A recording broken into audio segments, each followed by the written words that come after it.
Nakalabas na raw po ng bansa ang tatlong air assets na konektado kay dating Congressman Zaldico.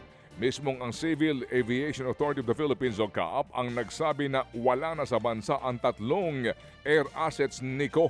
At ayon po sa CAAP, dalawang helicopter ang nasa Kota Kinabalu, Malaysia na nakalabas daw po ng bansa noong August 20 at September 11. Isa po namang Gulfstream aircraft o jet ang nasa Singapore na umalis noong August 16. Nangangalap daw po ng impormasyon ang ahensya kung sino-sino ang sakay ng mga ito nang makaalis sa bansa. Nakarehistro po sa CAAP ang mga eroplano po kaya kampante si Public Works Secretary Vince Dizon na hindi basta-basta maibebenta ang mga eroplano sa abroad.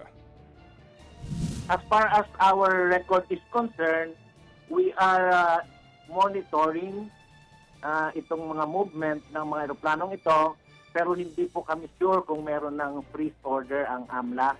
Wala pa po kaming natatanggap na freeze order dito sa CAAP. Yan po ang tinig ni retired Lieutenant General Raul Del Rosario, ang direktor ng CAAP sa aming panayam kahapon. Samantala, pinakakasuhan na ng Independent Commission for Infrastructure sina Senator Joel Villanueva, Senator Jinggoy Estrada, dating Congressman Zaldico. Kaugnay pa rin sa mga anomalya sa flood control projects. Damay rin sa pinakakasuhan ang dating kongresista na si Mitch Kahayon Uy, dating DPWH Undersecretary Roberto Bernardo at COA Commissioner Mario Lipana. Kasong pandarambong, direct at indirect bribery at corruption of public officials ang inirekomenda ng ICI na maisampa ng ombudsman. Lumalabas po sa interim report ng ICI na sangkot daw ang mga nabanggit sa kickback scheme o pagtanggap ng suhol mula sa flood control projects. Ayon pa sa ICI, lumalabas sa testimonya ng ilang testigo tulad din na dating DPWH engineers Henry Alcantara, Bryce Hernandez at JP Mendoza na sa senador o kongresista, nagsisimula ang sistema ng kickback. Tumatayo raw silang proponent ng mga proyekto. Pinabulaanan naman ng mga akusado ang nasabing alegasyon. Handa raw silang tumugon sa mga reklamo. Isa sa ilalim naman daw ng ombudsman sa preliminary investigation ang referral ng ICI. Samantala po tayo live na ngayon sa TV5 at maging sa RPTV. Magandang umaga po sa inyong lahat. May ilan pong opisyal daw ng DPWH ang gustong maging state witness sa flood control project scandal. Ayon po kay Prosecutor General Richard Fadulion, hindi muna po nila pinapangalanan ang naturang mga opisyal habang pinag-aaralan pa kung sila ba'y maaaring maging testigo ng Estado. Sa ngayon po'y nakatakdang mag-issue ng subpoena ang DOJ laban sa ilang opisyal ng DPWH at mga contractors para nga sa gagawing preliminary investigation sa katiwalian pa rin po sa flood control projects. Kabilang dyan ang mga dawit sa 5 proyekto sa Bulacan. Kasama po si papasubpina sina dating District Engineers Henry Alcantara at Assistant District Engineer Bryce Hernandez at JP Mendoza. Ang preliminary investigation po ay ang tutukoy kung malakas ba ang kaso para po iakyat at ipanalo sa hukuman. Ito yung aking binabanggit kanina. Hindi pa ho ito actual na kaso.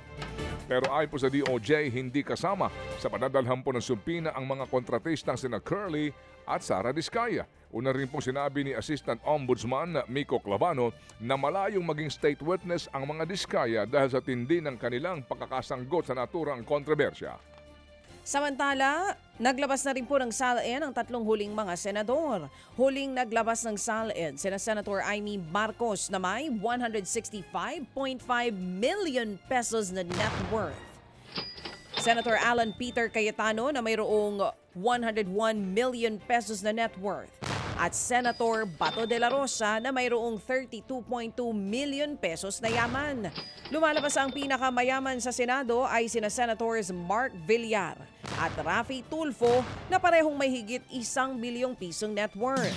Isinapubliko ng mga senador ang kanilang mga SALN sa gitna po ng panawagan ng publiko na magkaroon ng transparency sa gobyerno. Ito rin ay matapos luwagan ng ombudsman ang access sa SALN ng mga opisyales.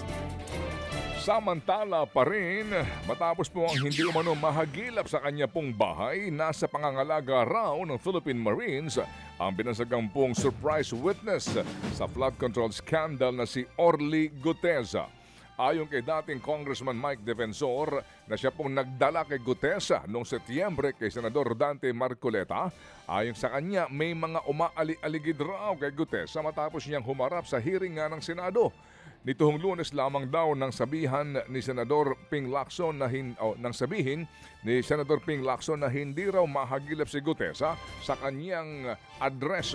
Si Gutesa, ang retiradong marino na nagpakilalang dating security aide ni dating Congressman Zaldico. Siya ang nagbunyag na naghahatid raw sila doon ng male-maletang pera sa bahay ng Nako at dating House Speaker Martin Romualdez. Pero napag-alaman po ng Manila RTC Branch 18 na peke raw ang pirma ng abogadong si Pechi Rose Espera sa affidavit ni Gutesa. Gate naman ni Defensor, walang dahilan para questionin ang testimonya ni Gutesa dahil ayon daw mismo ito sa katotohanan. Nakahanda rin daw si Gutesa sakali pong formal na siyang ipatawag muli ng husgado. FM. Mga kapatid, brothers and sisters, saan ka pa? Dito na tayo sa totoo. Dito na tayo sa True FM. Mga kapatid, mag-subscribe and follow po kayo sa social media accounts ng True Network PH. Yan po kami, hanapin nyo lang True Network PH, Facebook, Instagram, YouTube, TikTok, and podcast. Mapa Apple or Spotify man yan, mahahanap nyo kami. Lahat ng mga napapanood at napapakinggan nyo po sa programa, nasa social media accounts namin yan. So paano mga kapatid? See you sa social media!